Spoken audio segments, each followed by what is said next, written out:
one model is you're talking about like the lone genius. You like we can just figure it out ourselves and like have the light bulb go off. But what I've found is if you can get a whole room full of 200 people talking about an important question, start with a story of what each of you has seen to work, build the themes from there, talk in a pair, talk in a group of 4, write down all the ideas, bring them like so we can tap a collective wisdom that is so much more potent. In reality, you have part of the answer and I have part of the answer.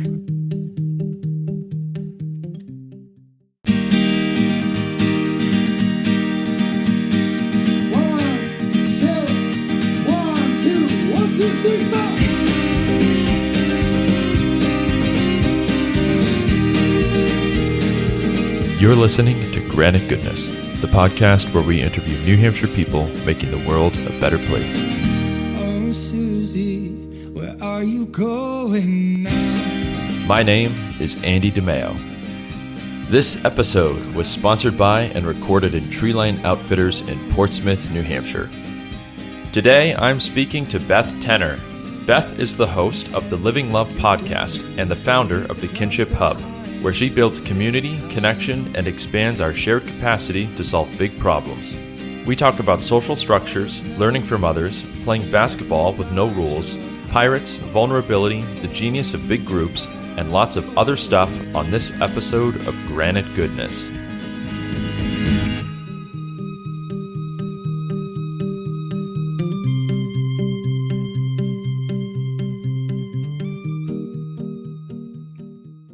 Beth Tenner, welcome to Granite Goodness.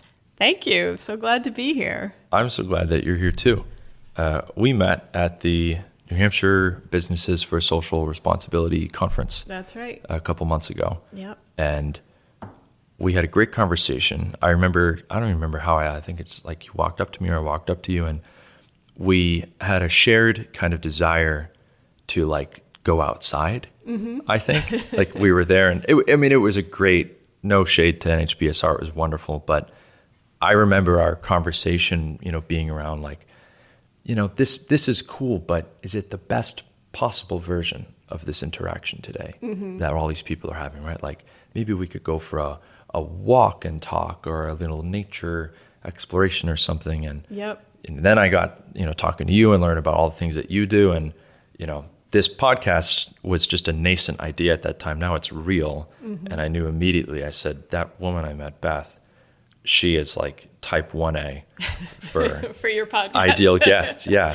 That's great. And it's great because, I'm excited to talk to you as well because you have a fantastic podcast called Living Love.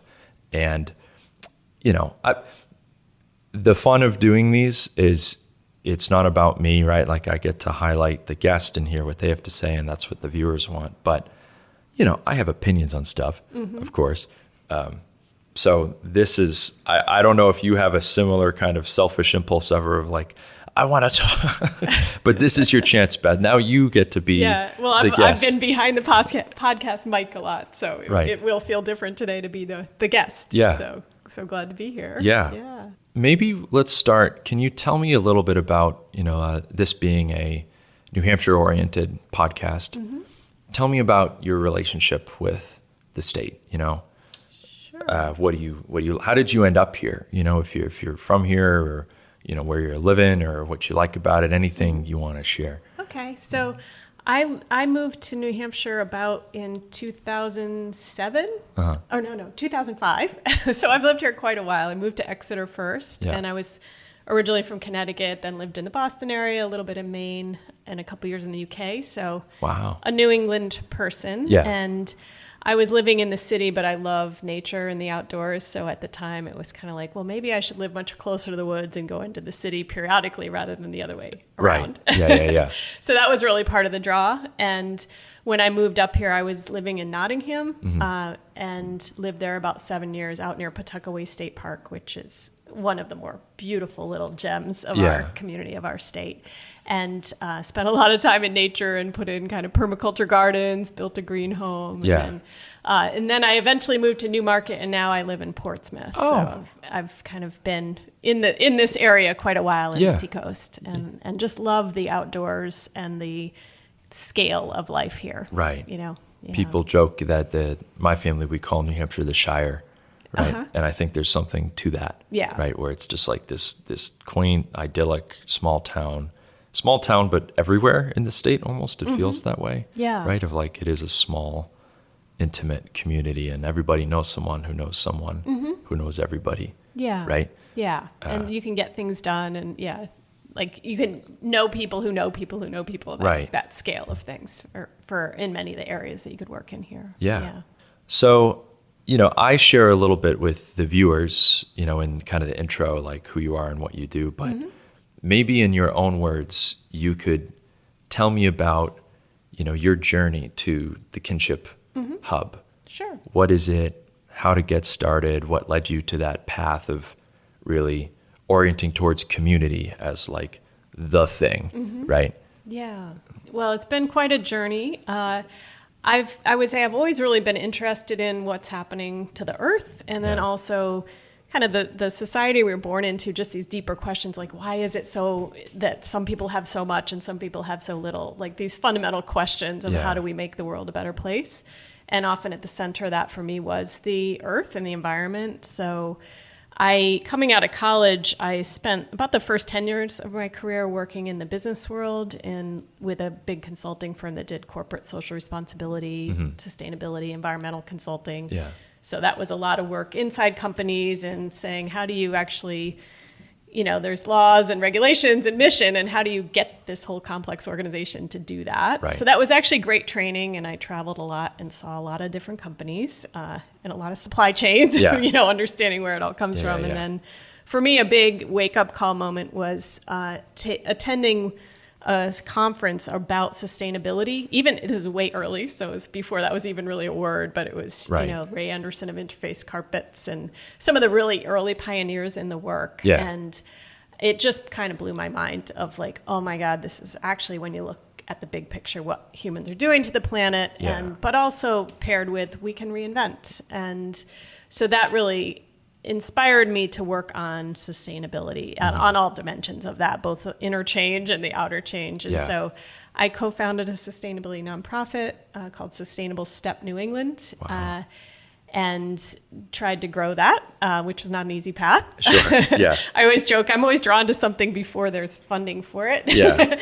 But pioneer is another word for that. Pioneer, yeah. So, and so we were developing a lot of ways to teach sustainability principles and then help internal change agents, like people inspired to do this. Like, how do you take these values and then make change in the world? Yeah. And so I've always been interested in kind of the human psychology of change as well. Right. And so with that work, I did that for quite a while. And then the next kind of phase of my career was called New Directions Collaborative. I got very burned out on being in an under-resourced nonprofit. Sure. We can say a lot about that world, but, and I remember someone saying, if you're really passionate, don't start a nonprofit, but I did.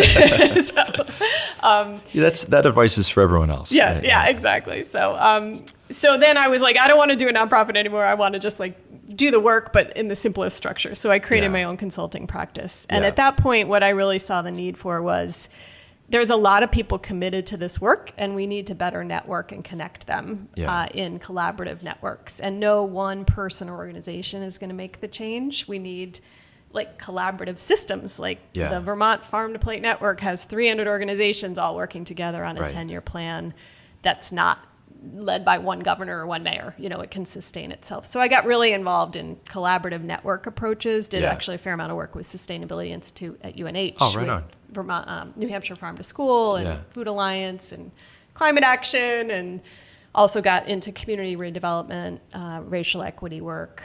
So that was fascinating, and that work was really bridging collaborative, like how do you set strategy to change a system? How do you get people to collaborate and develop meetings where we get the best thinking of everybody? And it was tricky because it's not an organization. So you can't just have the boss say, we're going to do this. You have to get like 20 organizations to all agree to devote time to something bigger. And then I would just say through a lot of that work, and then also going deep into understanding racial equity and all the oppressions, I just kept getting a bigger view that the deepest part of it is like the lack of like we're too alone. Like we've gotten way too individualistic. And the courage to change and the courage to make big change often gets stymied by the fear of being too alone and the old structures. So there's a little long way to get to kinship, which was recognizing the person-to-person friendship, collaboration, healing work, all that. We need structures of peer support. And there's all these things we can do together in groups that aren't possible in quick transactional meetings of the type that I had to be a consultant doing. Right. So the last few years I've been kind of pivoting into this kinship hub and starting the podcast and finding what is the new business model, what is the new way to bring this about, but really saying there's something missing that I want to bring in. Yeah. And that is this way of amplifying the power of community and all the relational skills that we often overlook because we're so busy trying to do. Right. Yeah. Yeah. Man, I love that. I love everything you just said. Yep. I'm reminded of another guest who came on the show. His name's Dovev Levine. You may know him. But he is at the Sustainability Institute. He's in the grad school at UNH. And he runs or helps run this really great network called NEMS, the New England Municipal Sustainability Officer Network or something like that, right? It's, city planners, town planners, aldermen and, folks on that side of things all across New England. That's great. Just like little towns, big towns, everyone in between, they look for diversity, right, in the kind of towns they represent. Now he's like you, he has oriented towards the networking as like, it is the most pragmatic, practical, and it's the missing thing. It feels good. So I think your purview is like, I see you at the intersection of like spirituality, the environment, and everything else, business and the society. Like Kinship Hub has such a huge and cool like purview for all the things that you talk about and on the Living Love podcast. But I thought that was relevant in that, like, I know someone personally who is, neck deep in municipal sustainability issues, and he says something very similar. Yeah, I think a lot of us have found our way to knowing that the work can't just happen in organizations alone. Right. And there's a group called Urban Sustainability Directors Network that this might be like a similar version or regional chapter, but they've always been one of the ones I use as a case study because they just design the model so beautifully. Right. And that ability to, if Milwaukee's trying to figure out electric vehicle charging stations and Illinois, Chicago did it 2 months ago, just that ability to be like, here's all our RFPs we use, like, why should we all reinvent the wheel? Right. It's so important. Yeah. Well, and I feel like you learn there are things that I have learned in just the execution and attempt of like doing my silly podcast, right? And I think it's similar. For some people, I think this is a tempting proposition, right? The idea that if I can sit alone in a room, I can think of a solution to every problem. And then if I can just plan it out enough, we'll be fine. Right. And it's just like, no, you got to talk to other people. And they'll teach you things that you can't imagine. Yeah. Right? It's like crowdsourcing solutions.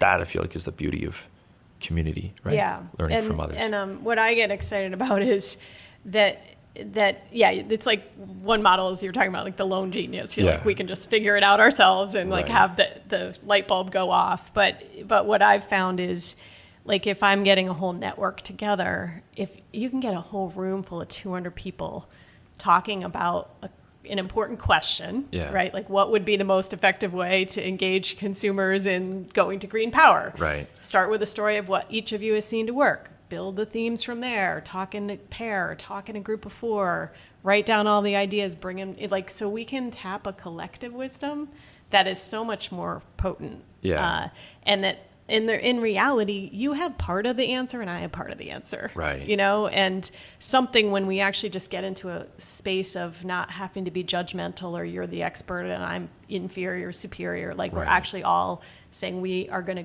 build on the collective wisdom and create a space where something new can actually emerge out of the combination. And that's the reality of the kind of collective learning, and we call it sense making and creativity that we need in these times. Like things are moving too fast, and are too uncertain, and complex that we have to evolve our games. We have to evolve how we think and work together because it's there. It has to come out of the collective. Yeah. You know, that's my feeling. Yeah. I've just seen it to work so many times when Right. you do it well too. So Yeah. Well, I am reminded of a brilliant thing you write on your website, right? That your mantra in many ways is the opposite of Facebook's, which is go fast and break things. And you write that you try and urge people to you urge people to go slow and grow things, which reminds me, there's this Nigerian philosopher professor who I think his name is, it's like Dr. Bayo Akomolafe, and he says the times are urgent, we must slow down, yes. right? Which is like a similar thing. And I hear this expressed, but why go slow, Beth? Why go slow and grow things? Well, what I've seen, you know, there's this chronic sense of urgency that, and yes, things are bad. But when we come together with a sense of urgency, there's a rushness. I actually don't think we think very well. We often don't have time to really genuinely ask all the right people and the people most affected or the people that might not always have a voice. So we get just a few people making decisions quickly, and they have consequences. There are always going to be downsides that we don't foresee. Right. And so when that happens, which happens over and over and also relates to power and who has power, Yeah. then we have to live through these consequences. Yeah. That I say we could have thought through the consequences and rethought things. And what also happens is when we move that fast, we actually don't have time for genuine relationships and trust. And so people who know things and could see what's needed actually don't feel the courage to say it because the space isn't safe or welcoming of that. Yeah. So we're only tapping a tiny bit of intelligence of the group. And what I've seen over and over, and frankly why I got really tired of nonprofit social change consulting, is it just we do all this work and we get the grants and we do it, but Yeah. it doesn't last, Yeah. right? The commission comes out with this whole bunch of recommendations and it doesn't go anywhere because we haven't like sustained the slow growth and Yeah. commitment and the trust and the structures. So Yeah. to me, a lot of what goes slow is about is having the time for connecting as human beings Right. and really sensing what is needed here and what wants to come in. And this idea we talk about, like there's an emerging future, there's Right. evolutionary potential that we could be connecting into that's Yeah. bigger than me, right? Right. And I'm trying to like listening and attuning to that with a group of people so it can come through. It's a Yeah. different way of thinking about it than I'm just going to go through and get my 3 objectives and check Yeah. the box and show, prove to my boss or a funder that I did something. I think Right. we just have to stop Yeah. that way of doing it. Right. You know? Well, it's like it's just, a little more trust and vulnerability is maybe the only way we actually solve a lot of these big things, right? Yes. Like what couldn't we do if there were more trust in, pick your institution, whatever it is. And Yeah. I'm not saying that the lack of that isn't, justified and, people can have beliefs, but that's fine. But we all want to live in the world where we can feel trusting of other people, right? Like I think that's the default. Like Yeah. we come out of the womb Right. optimists, trusting, empathetic, and then things happen to us along the way. So much of this stuff in my head it's just a very democratic, like these are fundamentally democratic ideals, right? That these are what is supposed to work well in democracies, right? Like it's supposed to crowdsource ideas. We're supposed to get the best of expertise from here and for there. And, as you say, when we're only taking advantage or using the perspective of a, minuscule portion of whoever happens to be making decisions right at that time, like it's usually not a good outcome or it's not the best outcome, right? Like it's not the ideal outcome for everybody. Yeah. And then you hear people, like whenever I hear, like people say this all the time, like, okay, how are we going to message this? And how are we going to roll this out? Yeah. So you have like a few people who've thought something up and then you have to go sell Right. and convince and message a bunch of other people of something, as opposed to if you've done something where like everybody has evolved and Yeah. come to understanding what's needed. The other thing that's hugely important with all this is also like the healing work. Sure. So what I've come to understand in learning a lot around how systems, natural systems, human systems change and heal and work through the brokenness of the past, the Yeah. trauma, is you sort of have to go at it gently. They call it like titrating. Sure. So, but you need as much to uncover what happened that never got properly healed, or who was left out, or what happened in the past. Because if that's not been confronted and worked with, acknowledged, right, this system kind of stays stuck. Yeah. And you can have all the best ideas in the world, but you kind of cycle. Does that Right. sound familiar? Yeah, right? for sure. And you're just like, what is going Still on? not over the thing, yeah. If you can get to the thing and name it and like clear the air, and like then it can truly put behind you, Right. then we can go somewhere. And that is another part of what I really want to focus on with kinship, because I think so often, even just the emotional side, like I was working with a client recently where it was a partnership, a long-term partnership, and it was time to like unfold it, unravel it. Yeah. And, you know, I could feel emotionally, there was layers that it was like a breakup. Right. Right. And so we can talk as we would in a work world of like, well, what happens to the brand? And what about this? And like, and I was just being honest. I'm like, I feel there's an emotional level Yeah. that we need to name, Yeah. you know? And so like, let's put a question on the agenda. Like, how does it feel for you to be Right. taking this step? What do you want to honor that's been? What are you sad to lose? Yeah. And like, if we can actually be human beings and talk at that scale, which is slow, I can't say a desired outcome that comes out of that, Right. that conversation, but that's the humanity of like being relational and getting stuff done that Right. I think is often missing. you Yeah. know?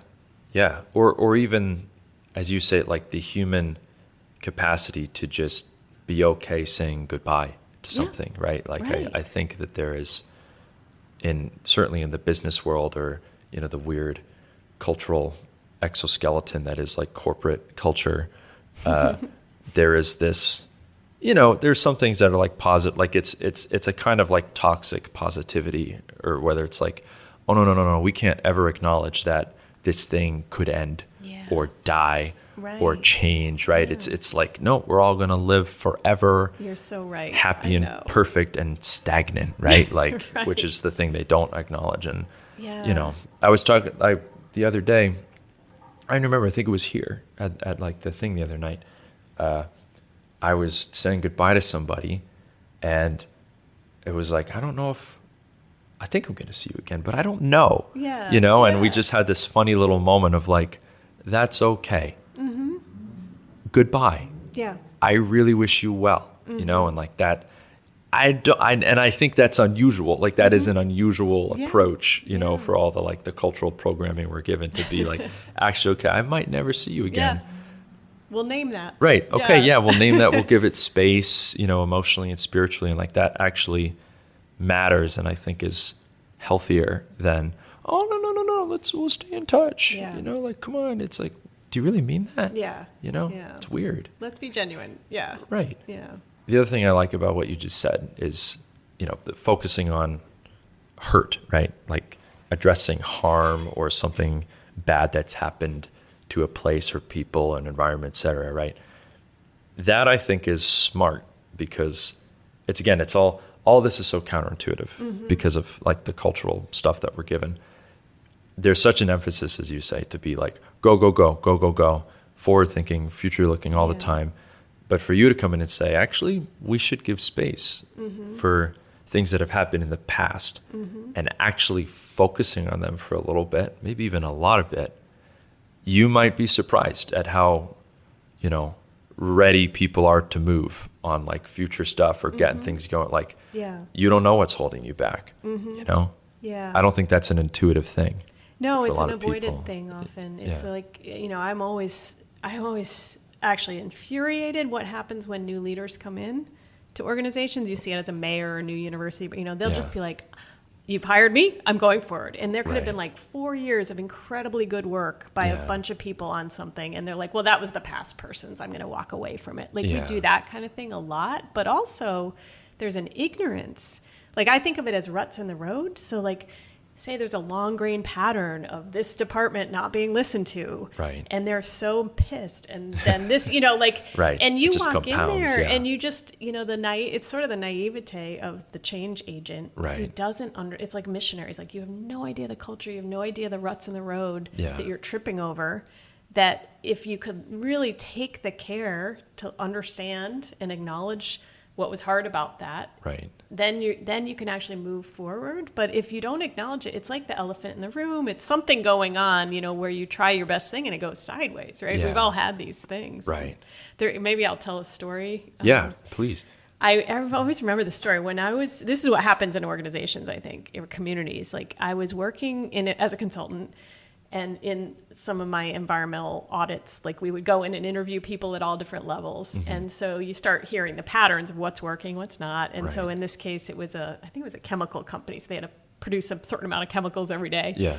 And everyone would complain about the senior management meetings because all they would do is just look backwards at everything that hadn't worked. Like, if we didn't make our numbers, why didn't we make our numbers? Yeah. And like, they were very blame game and ton of like, it was just not pleasant. The team wasn't working well. They couldn't look forward. Right. And I remember I learned that in the senior manager's office, and I eventually saw it this was back in the day when we had those rotary phones, Oh, yeah. there was a red phone. Yeah. And it used to be that his boss at corporate had a hotline to every plant manager. And if they hadn't made their numbers, he would get a phone call with this person screaming at him, Right. saying, how and why didn't you make your numbers? Wow. And so for years, he was used to that. But that boss had left. The phone was literally unplugged on a shelf. Yet here he was, Right. still running his staff meetings. And the whole culture was oriented around making that person ready The big red phone. Yeah. with right. the facts he needed to be screamed at by someone who actually wasn't calling anymore. Yeah. So I think that's like a simple metaphor for a Right. lot of what we're all doing these days. you Yeah. know? Yeah. Still living under, I'm going to get that call if we don't meet the numbers.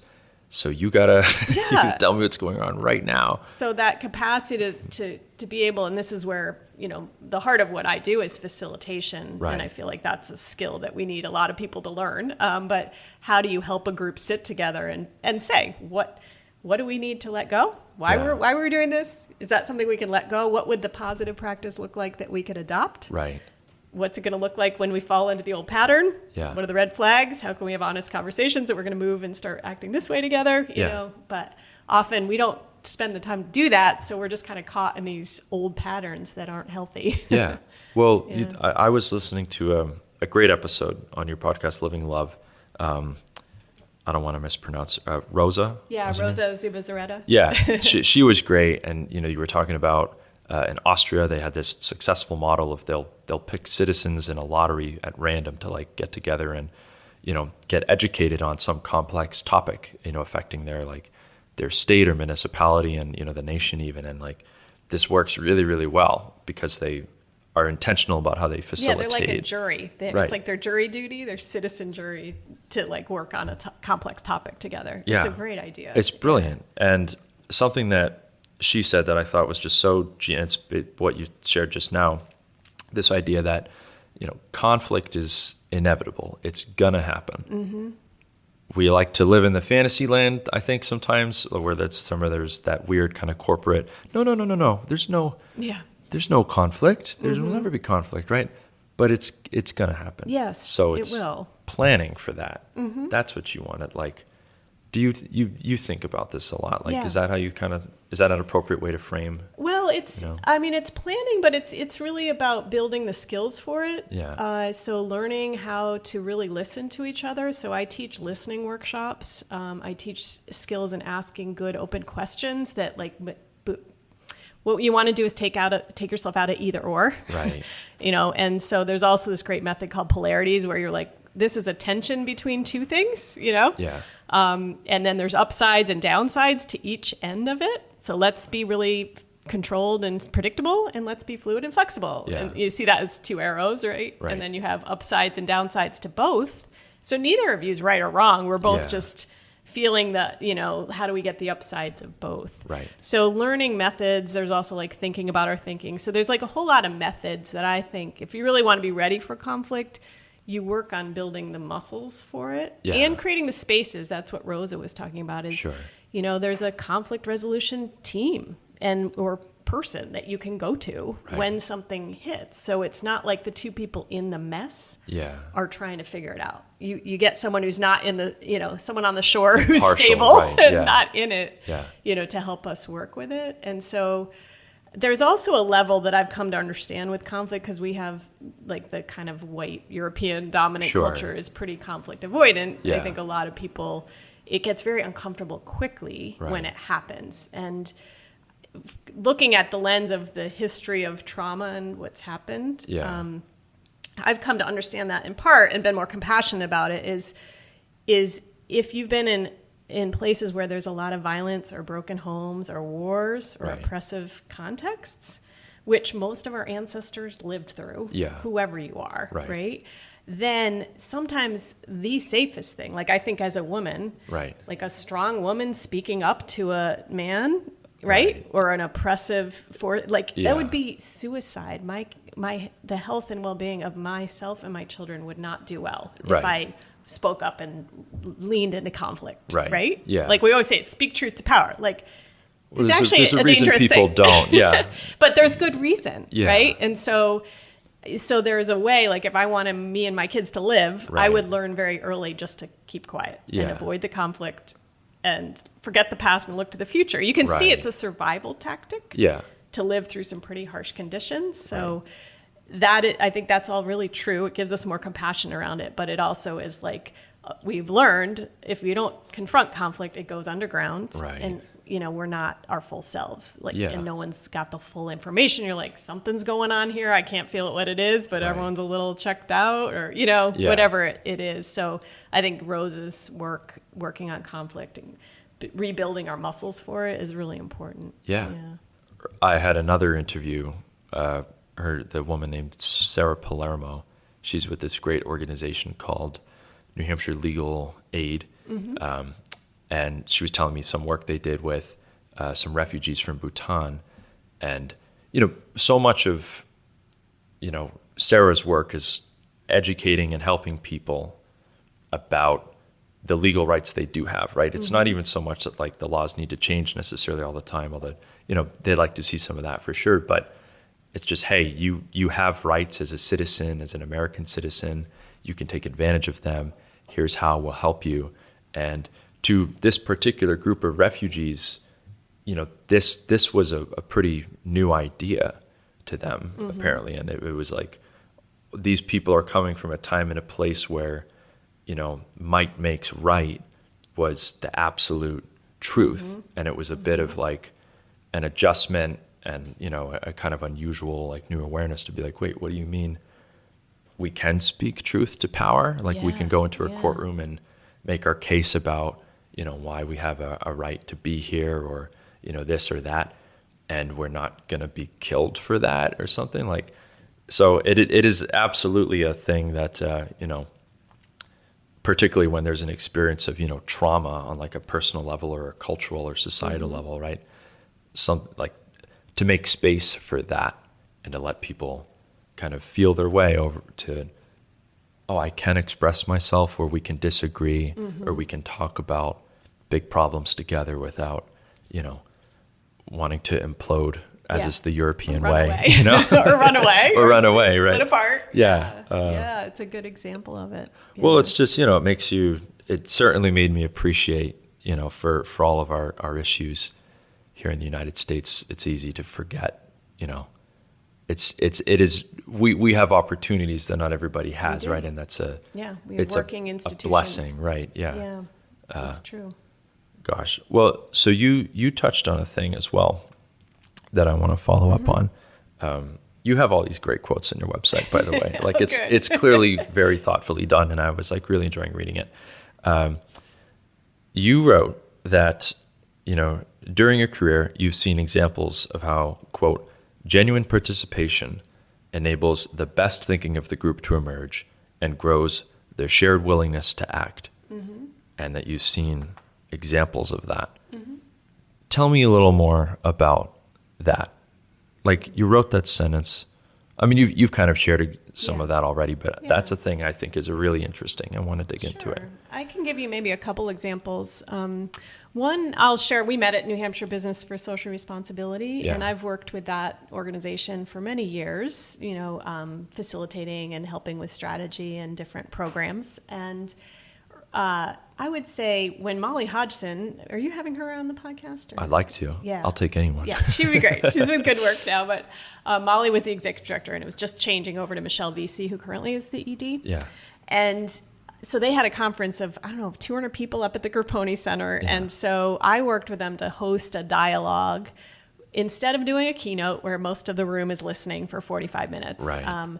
I used this process called the World Cafe, and we agreed ahead of time about questions. So it was like, get in a small group of 4 people, and what is a question of, like, what's a great example of social responsibility practice of business? So they talked about that and wrote it down, and we collected all those. And what are the common themes you're hearing? So you get people learning each other's stories and hearing across them. And then it was kind of like, what do we most need to make progress? Yeah. Was the second question. We gathered all that information. And then they moved between groups. So the groups of 4 mix up. And so they get to like hear, oh, wow, we talked about this. We talked about that. We talked about that. So you get this cross-pollinating, which really for our creativity boosts it up. Different to what you said earlier about I'm going to sit in a room and figure it out, right?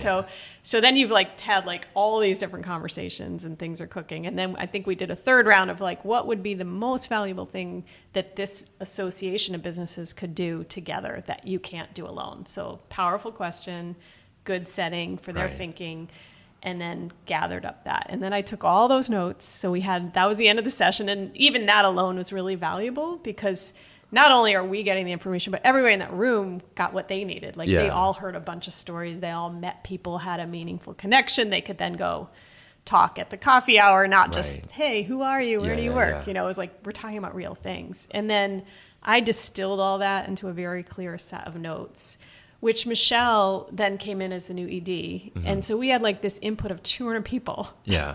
Literally in 2 hours or so. Wow.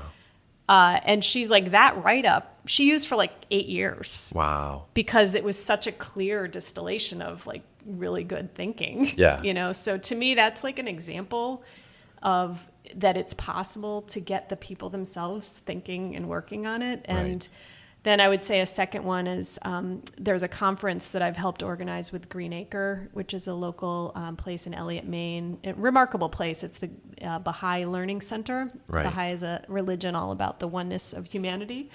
And it's a place where people have been gathering and having dialogues for over 100 years.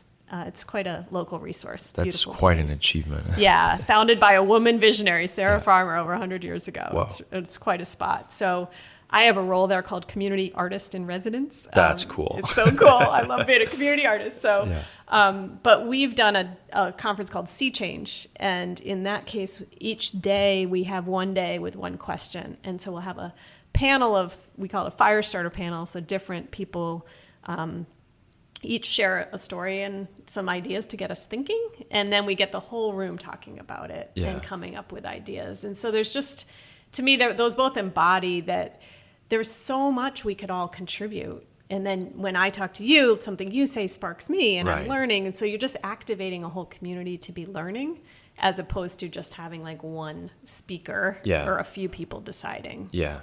Does that answer? Yeah, if you're kidding, it's a perfect answer. Yeah. It communicates exactly what I think is so important, compelling, and smart about your work, which to me is the fact that there really is such an abundance of energy to solve anything you can think of, right?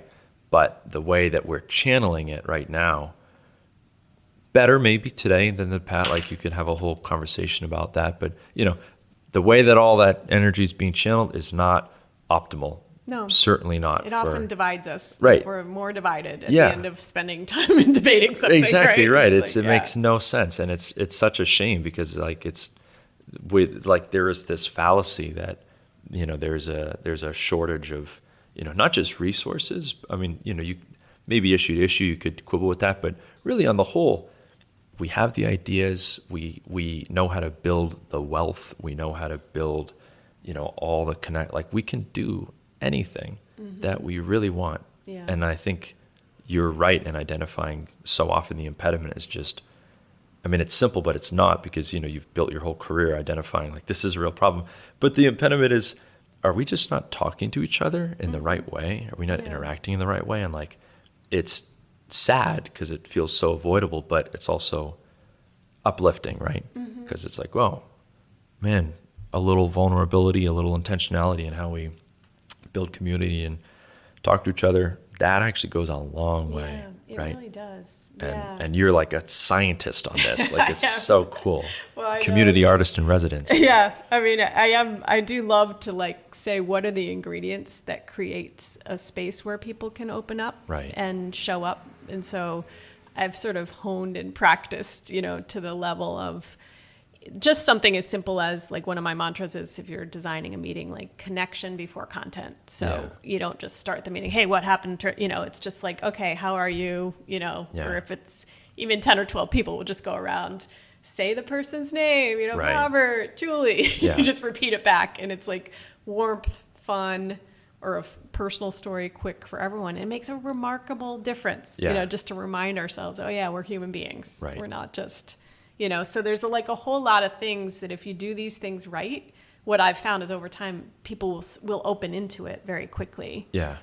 If you set the context. And then that just becomes the culture of an organization. Right. To the point where, like, my friends at Greenacre, they had done a bunch of conferences like this, and then they did one old school kind with panels and a keynote, and my friends are texting like, I think you've spoiled me, I can't go back. Right. There's no well, it runs itself. It is people like, oh, this feels really good. Yeah. And you're just alive. You're talking to people, and right. Yeah. Well, it's recognizing too that like I think when people have those experiences, the better ones, the more fulfilling ones, the more community oriented ones, it leaves them in this place afterward where they can then reflect on, oh, the way that things were going before, that was designed too, right? Like, we put effort into designing it better this way, but the status quo really is like, there's nothing immutable or natural about, the way a boardroom is set up, Exactly. or this and that. And you can Yeah. find examples of that everywhere. Like, it's Yeah. all designed. It's all designed everywhere. Yeah. So, like, why can't we design it to optimize for human connection, which we know Exactly. is the better way anyway? Yeah. And I've thought about that idea a lot, even just in the structures of our spaces. Like, you think of a traditional New England church. Yeah. Like, you have the minister up above, right, with the pulpit, and then it's the, what do you call it? The pews are, bolted to the floor in rows, right? So No moving those. no yeah. movement. Yeah. Like, whereas Greenacre, it's just the hall they have is like, we just bring out the chairs and we can stack them and move them aside. And so that can be a circle, that can be rows. Right. That can be a dance floor. Right. That can be an art exhibit. And it's all a space people gather. And in that, there is a spiritual component there. Right. Or a component of dialogue. But Who's so to say a just to be dance able to floor watch isn't that a space. church? Yeah, right. Yeah, and then think, traditional church, you can't do that. Right. Because the pews are bolted to the floor. Yeah. Yeah. That's going to be the takeaway phrase from this episode. The pews are bolted to the floor, but they don't have to be. But you can Put a dance floor instead, right? Yeah. Oh man. So another question that I really want to get your take on, right? And you've touched on this a little bit. A lot of these ideas are not necessarily new, right? Like, maybe the way that you're deploying them, investigating, understanding, researching them, but everyone is familiar with that old Greek proverb, right? Society grows great when old men plant trees that whose shade they'll never sit in, right? Beautiful. And given like that's an ancient Greek proverb, of course, so they're not referencing the fact that it's probably women who are planting more of the trees, but but there's something true in that. Like, we know that quotation is very old, and so that on some level, an awareness that it's good when people think of their legacy and things beyond themselves, right?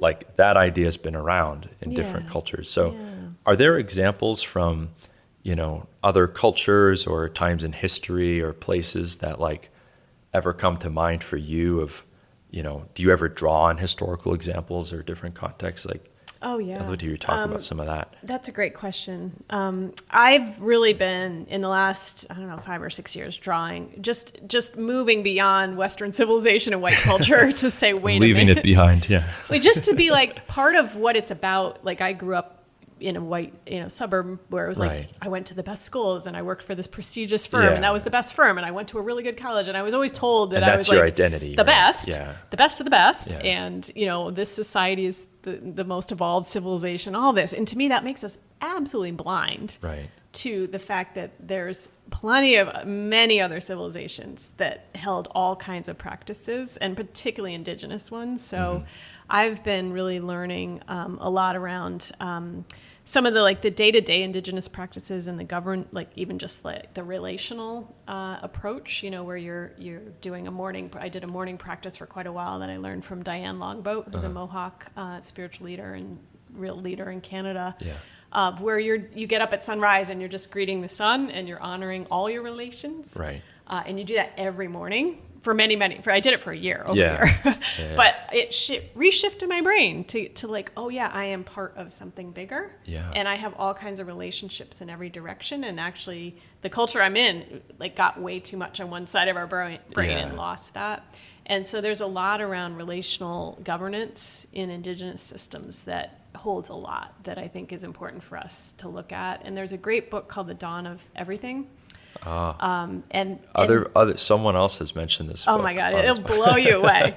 But they have found that, and remember, like here in New Hampshire and New England, like we have 12,000 years Right. of Abenaki people living here Yeah. sustainably, Right. on the lands that, like for many of my adult life, I never even knew or thought about. Right. That's how blind, the history Yeah, we're is. just a little blip. Wait, it's on like, the it all timeline. started 400 years ago. No, Yeah, it started long not before quite, that. yeah. So, but one of the things in that book that blew me away is they said for many indigenous cultures, part of the year they work in hierarchy and there's a leader and they need for hunting or whatever. Like we all Right. agree you're going to be the leader. Yeah. But even that, often it's in tune with a community of elder Sure. grandmothers Yeah, or they something, consent right? to it. Yeah, there's a And structure. then the rest of the year, we're going back over here and we move towards flat collective decision making and we flip back and forth. So there are cultures that did that and do that, right? Yeah. And we act like the only way is these top-down hierarchies. So Right. I think there's a lot to be learned looking at other cultures, particularly around how we make collective decisions and Yeah. the voice of all kinds of people, particularly women and others, Right. even and youth and Yeah.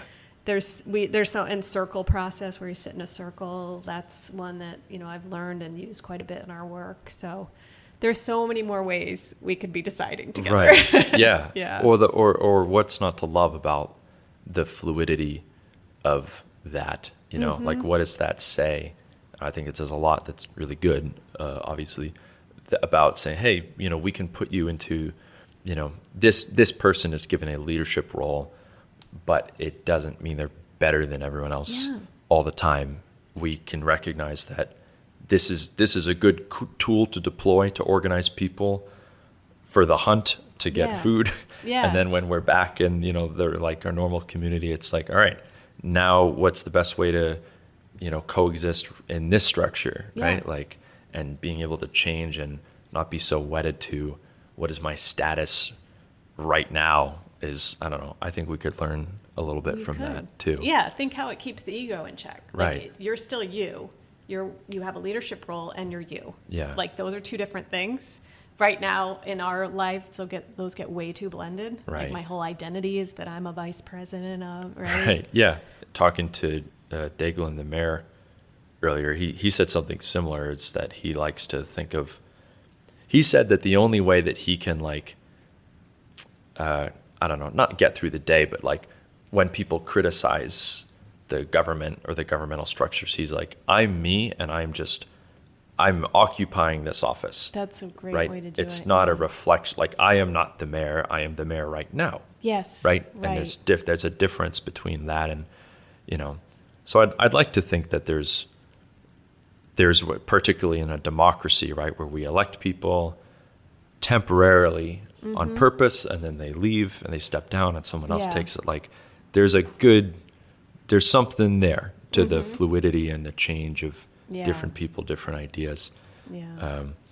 I will also say, Beth, and I'd be remiss to not reference piracy when I can, and this is a less elegant expression of the things you just did, but it's not dissimilar to how some of the like pirate crews in like the 1700s and all that would operate, right? Like there's this misconception that, you know, the captain, and again, there was never like a pirate country. Like every crew is different, and okay. you know, it's Yeah. all different. But there were some pretty remarkable examples of like democratic, socially liberal kind of governance, right? Where they would be like, hey, we can all agree that, you know, the alternative, which is we're basically, you know, slaves on a merchant ship, or Yeah. we're abused in the Navy or something like that. That sucks. We're going to build something different where we're going to use the skills we all have as mariners to, you know, yeah, we'll steal stuff, but we think the powerful are stealing from us anyway. So we're going to try and do something different. And pirates, they would agree on articles of governance for their crews beforehand. They would write health insurance policies into them. Wow. Yeah, they would I be. never knew all that. That's Oh, it's fascinating. crazy. Yeah. It's crazy. Actually, the same guy, David Graeber, who wrote that book, I think when he was sick or passing away or something, like this was a thing he was very interested in, is like the social structures that would arise in piracy, you know, as kind of an example of like, well, what comes about when people are removed from, you know, what we refer to as civilization, right? Yeah. But to reference, you know, your indigenous example, right? For a lot of these pirate ships, you know, the captain, like in pop culture, we're told that the captain is an absolute position of authority, when in reality, most of the important decisions that would have been made by crews in terms of like, where are we going to go? How are we going to distribute, you know, the wealth that we loot. gain, right? The loot, the plunder. Yeah. They made all those decisions democratically. Yeah. And the captain's role was really just, when we're in a battle, one person has to be in command to coordinate things like that. But otherwise, you know, navigating, distribution, the running of the crew, like That's fascinating. that was all Yeah. community. Yeah. And again, it's a better model. it in a is lot better, of right? minds. And they Yeah. figured it out. You know? Yeah. And if people are denied a share in having a voice Right. to affect decisions important to them, they're upset. Oh yeah, no, you get there's You need a lot of punishment violence and control if you to- steal. Yeah, right. No, you're totally right. You know, piracy may not be the ideal example because it is a profession based on violence, but Yes. there is something to be said for Yeah. you know these extra societal social structures, right? That Well, can yeah, arise, you know. and to recognize, I think there's a way in the culture we're in where there's this idea that this is the only way. Yeah. Like part of this story that we're the most evolved democracy there's ever been. Yeah, sure. Yeah. Is, I mean, it really limits you from going, wait a minute. Right, You know, hold on. people long before us were doing it differently. Hunter-gatherer cultures had all kinds of qualities Right. that in some ways were better than what we have. Yeah. Can we just be humble and acknowledge that and then open up?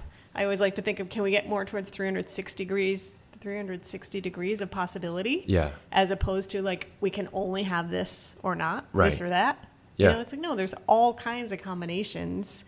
And we can nest something very democratic within a larger structure Right. that, you know, and this is a lot when I'm coaching leaders who are trying to work in these more collaborative ways. There's bounds, you know, ultimately, yeah, if you're in that leadership role, ultimately you're going to make a decision Right. and you want input. So there's a lot to learn about like, how do we bring more of this in, but then you can still have within the ultimate constraints, this person's going to make the decision, Yeah. you know, Yeah. but we'll get input and they'll be guided by that, you know? So like, there's so many more options and flexibility we could be using in these things. Yeah. Well, it's like who's to say we can't have the best of like. Well, how did you phrase it? Like getting the best of both when With the polarities. Yeah, the polarity, yeah, right? the upsides of both. Yeah. And that there's something transcendent that integrates and transcends Right. all the things we want to balance. And we find something that like blends the best of both, Yeah. you know, and Yeah. recognize if you care a lot about structure and that's really important to you, you're holding something for the group of Right. knowing that that's important. Some of it may be like way too much. Right. And that's your own stuff that you go do healing work Yeah, on. yeah. And someone else is like, I can't have any structure. It makes me crazy. So Yeah. like, we're going to have to hold it all. But I try to be humble and trust you both hold something that we need. Right. You know? Yeah. Yeah. Yeah. And then we need each person to be willing to go, okay, this may make me uncomfortable, but I agree that, you know, we can have this part of the meeting open to whatever anyone wants to talk Well, about. they can, you know? then they can consent to that. You know. Yeah. I like the polarity thing and everything else you're saying, because some, particularly on like here and in my wheelhouse, which is like sustainability, right? People talk, well, let's just say this. In my household, my partner and I, a phrase that we often find ourselves saying is, we're the weird ones. And I mean that in terms of like modernity, right? Modern, Western civilization. And, I am not an outright critic of Enlightenment liberalism. Like, I think it's a good thing. Like many of these ideas we try and abide by, and then everyone, we want the liberal, tolerant society where everyone has a voice and can feel safe and welcome. Like, this is a good idea, and this is a good part of certainly the ideals of, the United States, for example, right? But there is a weird tension, right? Particularly like with all the tech stuff that people are living through and the pace of change, and, something that bothers me as an environmentalist is it sometimes it's like people want to act as though, we have to be like apes. Is like, I can't like what is nice about the modern world, MRI machines, the internet, satellite communication. These are good things, right? And also be critical of, wow, some of our social structures, our environmental impacts, like there's some real problems that have come, along with, and, we can fix every part of that. Like, I'm not denying that, but the idea that we have to choose one or the other, that we have to abandon everything about modernity to return to some romanticized, I don't know, pre-industrial, like, I don't know that that's correct either, right? Yeah. So what you're doing, understanding these things, like, what does it mean to build community in the modern world, right? Yeah. It's an incredible time to be alive. Yeah. Do you think about that often, of like, people, I mean, we were just talking about history, but like, that's my baggage. No, I do. I mean, I think I think of this time of, one of the quotes I have found really helpful is, there's a way that we're like, there's certain systems that are dying, that we need to be kind of hospicing. Right. And then there's ones we're midwifing, trying to, that's some new things trying to be born. Yeah. And so we're all kind of somewhere in that space, right? And trying to, what I find it is exciting is that the pattern we're talking about here, where you're like, oh, as we are shedding these veils and these things that have kept us blind, right? And seeing so much more. I think there's like, some people who do trauma healing say there's a gift in the trauma, like, even though it's horrendous, but when we actually face it and we go into it, we realize, oh, like this whole, like for me, like the ability to speak up and really speak my mind when I might have been like, oh, I'll just stay quiet. Like, so there's a gift. If I can heal whatever the impulse is to always stay quiet, right, there's a gift for me in the community. Yeah. So I think in that way, I mean, it's a very disturbing time to be alive. Sure. And the scale of what we're losing, I mean, I have to say there's a lot of grief to, that you hear about the coral reefs and the, seeing these floods that, a community like Northern Vermont just went through floods a year ago, and it's happening again. So it does feel like we're really, I mean, I don't know, the pace and the intensity of the change. Yeah. And then, the watching the mental health impacts of that for young people and others is hard. So I think that's too unprecedented too. Partly why I'm like, we have to get the kinship networks and the community and connection to be able to come through this without a lot of harm. And I do believe, and I've experienced myself, that even in the darkest moments, if you are accompanied and held in community, we can come through it. So that's also partly why the intensity of that, things falling apart and the new starting, like the only way, like I think of it as like a ship trying to traverse a channel or something, you know, you need a ship and you need a crew, right? To get through it. To go back to our pirate metaphor. We can't, don't tempt me, Beth, because I'm so bad. I'm not even going to go there. I tried to look like a pirate for a long time. I'm still kind of trying to do it. Gosh. So Beth, could you give me some examples? You are someone who has a lot of experience, facilitating and learning about different, practices for how to navigate conflict and do community building better and all that. I think it would be helpful for the audience if you could give us, I don't know, some real examples. Like when you say we do this at Kinship, we try and promote these things. Like, what exactly do you mean? Tell us about practice at Kinship and what that means for you. Okay. Yeah, I think one thing that I feel is so important in these times, like when we're talking about how difficult it is and that we all get these moments where we get overwhelmed. I think one of the simple practices of Kinship is to think about how can you have a friend or a small group that you have regular time with. You know, like maybe we walk every Wednesday morning, or I have two friends. It really started during COVID. We would just have a standing Thursday night call. And we're all kind of interested in similar questions. So it's sort of this really rich learning community together, but also like, what happened to you last week? Or let me tell you about this conference, or just personal. But there's something about a standing time where you don't have to plan it. Right. And, you know, if it's young parents, maybe it's like you're meeting at the playground. But like, I think a lot of us need to rebuild that. And in person is even better, probably, because we do so much on screens. But just the balance of finding how can I set either a small group or one person that I regularly meet with and who holds my story. And maybe isn't my partner or my work colleague, you know, just someone neutral where we're agreeing to really listen and hold space for each other.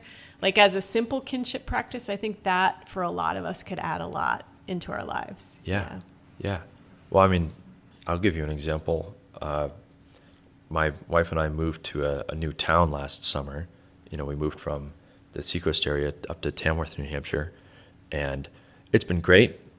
You know, we love it, but, you know, big thing was like, all right, we got to make some friends up here. And we were fortunate enough that, you know, our realtor, who's also our friend, the guy who sold us our house, you know, very community-oriented guy, and he basically just kind of like invited us in. Oh, good. You know, took us. I'm making a wing motion with my arm. Took us under his wing, and you know, he's got a great group of people up there, and it's pretty much like, you know, Monday night. That's it. Like every Monday, without question, there's something happening. That's a great example. And we of just, it, right? You know, doesn't matter who, you know, whose house or where we're going or this or that, and like, it has been. In some ways, I think because the town is smaller, like they're more used to doing that, but. It has been the most wonderful. That's great. You know, I feel like I've made some really close friends, and I've only been there a couple months, but it's exactly the technique you're describing. Frequency. I have seen the difference in my personal life doing something like that, and I'm lucky that someone was able to share that with me. Yeah. Right? Yeah, and I had that when I moved to Nottingham. There was a group of women called the Bettys. The Bettys? The Bettys, that was their nickname. And they, like, we all played basketball 4 mornings a week. The basketball Bettys? Yeah, and we didn't have rules, and we didn't keep score. That's incredible. But it was so much fun. Yeah. You know, play, work out, catch up, talk, have coffee. Oh, my God. Yeah. So that's a simple kinship practice. And they're not all called Betty? Nope, no actual Bettys, but that was the nickname. I love it. Yeah. Maybe that's the secret. We all just need to. We need the Bettys. We need the Bettys. We got to play basketball with no rules. You know? Man. Well, I always like to ask people. Tell me a little bit what makes you optimistic about, you know, your work, the future. I mean, it's almost a stupid question to end with, because people like the entire interview, they give me good stuff, but I like to ask it. I like to ask it.